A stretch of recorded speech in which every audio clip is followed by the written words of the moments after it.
পটল সয়াবিনের তরকারি খুবই কমন একটা খাবার, মোটামুটি খুবই কমন। আর আমি ব্যক্তিগতভাবে সয়াবিন সয়া চাংক যেটা খুব পছন্দ করি। তো ওই দিন রান্না করতেছিলাম আপনার আলু পটল সয়া চাংক দিয়ে একটা তরকারি, একটু পাতলা ঝোল ঝোল মতো। তো প্রথমেই যেটা করতে হয়, যেটা একটু আমি দুই রকমভাবে করে দেখেছি। সয়াবিনটা গরম পানিতে আর কি ভিজায় রাখতে হয়, মোটামুটি 20-30 মিনিট মতো ভিজায় রাখলে ভালো হয়। এর আগে আমি বয়েল করে নিতাম, একটু গরম পানিতে ফুটাইতাম। তো ওটার ক্ষেত্রে আমি দেখছি যে পরে যখন রান্না করি এটা বেশি নরম হয়ে যায়, ভেতরে আর মশলাটা ঢোকে না।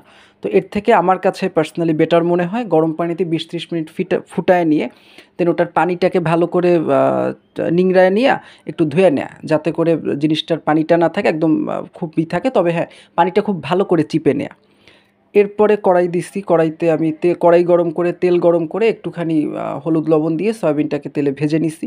মোটামুটি তেল দিয়ে একটু বেশি তেল দিয়ে ভাজলে ভালো হয়, আমি বেশি তেল দেই নাই। এরপরে সয়াবিনগুলোকে তুলে নিয়ে ওই কড়াইয়েই আরেকটু তেল দিয়ে ভেজে নিয়েছি পটল। এবার পটল কাটার একটা বিষয়, পটল এক একজন এক এক রকম কাটতেই পারে। তবে আমি একটু আপনারা দেখলে বুঝবেন যে আমি একটুখানি খোসা রেখে রেখে পটল কাটা পছন্দ করি। সেক্ষেত্রে যেটা হয়, আপনি রান্নার ক্ষেত্রে দেখা যায় যে পটলটা একদম খোসা ফেলে দিলে বেশি নরম হয়ে যায়। মানে যখন ঝোলে দিয়ে এটাকে ফুটানো হবে, আবার ভাজা হবে, এদিকেও সিদ্ধ ওদিকেও মোটামুটি সিদ্ধ হতে হতে খুলে যায়, দেখা যায় বিচি বের হয়ে যায়, একদম নরম হয়ে যায়। পরে মানে মুখে পটলের যে টেস্টটা ওইভাবে পাওয়া যায় না। আর খোসাটা একটু একটু থাকলে পটলটা অতখানি গলবে না, মানে ভেতরটা খুব সুন্দর সিদ্ধ হবে, কিন্তু মানে মুখে পড়বে, খেতে ভালো লাগবে, প্রথম কথা। দ্বিতীয় কথাই পটলটা ভালো লাগে, মানে দেখতে খুব ভালো লাগে। মানে আলু সয়াবিন এই সমস্ত রঙের মধ্যে খোসার এই সবুজ রঙটা তো একদম মিশে যাবে না, এই সবুজ সবুজ একটা রঙ থাকে। এটা দেখতে আমার কাছে ব্যক্তিগতভাবে মনে হয় বেশ ভালো লাগে। তো পটলগুলো যেটা ওই যে তেল গরম করে পটলগুলো দিয়ে হলুদ লবণ দিয়ে একটু সময় নিয়ে একটু ঢেকে ঢেকে ভাজবো। এবং চুলার আঁচটা মোটামুটি থাকবে মিডিয়াম টু লোয়ের মধ্যে, যাতে করে অল্প আছে খুব ভালো, মানে এমন না হয় যে পোড়া পোড়া হয়ে গেল, মোটামুটি ভেতরটাও বয়েল হবে, সুন্দর করে লবণটা ঢুকে ভাজা ভাজা হবে। এরপরে ভাজা পটলগুলো তুলে নিব। এবারে মেইন রান্নার দিকে আসবো। ওই কড়াইটাতেই মোটামুটি খেয়াল রাখতে হবে যেন কোনো একটা যে সয়াবিন বা পটলটা পুড়ে না যায়। পুড়ে গেলে তো আসলে কড়াইটা ব্যবহার করলে পরে তিতা লাগবে। তো এর পরবর্তীতে ওই কড়াইটাতেই আবার আমি তেল দিলাম।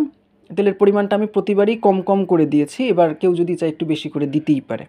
তো এরপরে যেটা হবে, আমি ফোড়ন দিব। প্রথমে ফোড়নে দিয়েছি, তেল গরম হলে কালো জিরে। কালো জিরের পরে আমি দিয়েছি গ্রেট করা আদা। আদাটাকে ছিলে ভালো করে ধুয়ে আমি গ্রেটারে গ্রেট করে নিয়েছি। চাইলে এখানে আদা বাটা ব্যবহার করা যায়, কিন্তু ওই যে আমরা ব্যাচেলর, আমাদের বাসায় আদা বাটাবাটির থেকে গ্রেট করা আমরা ভাই মনে করি বেশ স্বস্তির কাজ। অত কষ্টে যাব না, কিন্তু খাবার মজা হবে, আদার ফ্লেভারটাও চলে আসবে, এবং যেহেতু ফোড়নে দিলাম আদা গলে যাবে।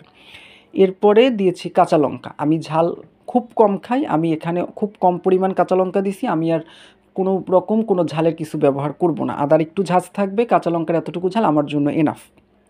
এবার কেউ চাইলে এখানে শুকনা মরিচ দিতে পারে বেশি ঝালের জন্য ফোড়নে, বা কাঁচামরিচের পরিমাণ বেশি দিতে পারে। এরপরে এটা ফোড়নটা মোটামুটি একটু ভাজা হলে আমি দিয়ে দিব কেটে রাখা আলুগুলো দিয়ে হলুদ লবণ, না, আলুগুলো দিয়ে আমি হলুদ লবণ দেই নাই, যেহেতু ওই তেলেই তো হলুদ লবণ দিয়ে বাকিগুলো ভাজা, মোটামুটি লবণের একটা ফ্লেভার থাকবে। আলু দিয়ে মোটামুটি ভাজা হয়ে গেলে, যখন দেখবো যে মোটামুটি একটা ভাজার পজিশনে চলে আসছে, আমি পানি দিব, অল্প পানি, কষানোর আন্দাজে পানি দিয়ে এবার আমি মশলাগুলো দিব। আমি লবণ দিব, হলুদ দিব, জিরার গুঁড়া দিব, আর দিব চিনি।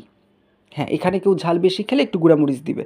এটা দিয়ে আমি ওটাকে ঢেকে ঢেকে কষাবো। এবং সবথেকে যেটা বিষয়, যেহেতু আমার পটলটা সয়াবিনটা মোটামুটি সিদ্ধ করা, তো আলুর সিদ্ধর কনসিস্টেন্সিটা খুব ইম্পর্ট্যান্ট। আমি এখানে আলুটা বারবার চেক করব যে সিদ্ধ হয় কিনা। ঢেকে ঢেকে কষানো হয়ে গেলে একটা টাইম যখন শুকায় আসবে, তখন আমি ভাজা পটল আর সয়াবিনগুলো দিয়ে আবার ওই জিনিসটাকে কষবো। অল্প একটু জল দিয়ে, পানি দিয়ে আর কি, ভালো করে একটু কষায় কষায় নিব।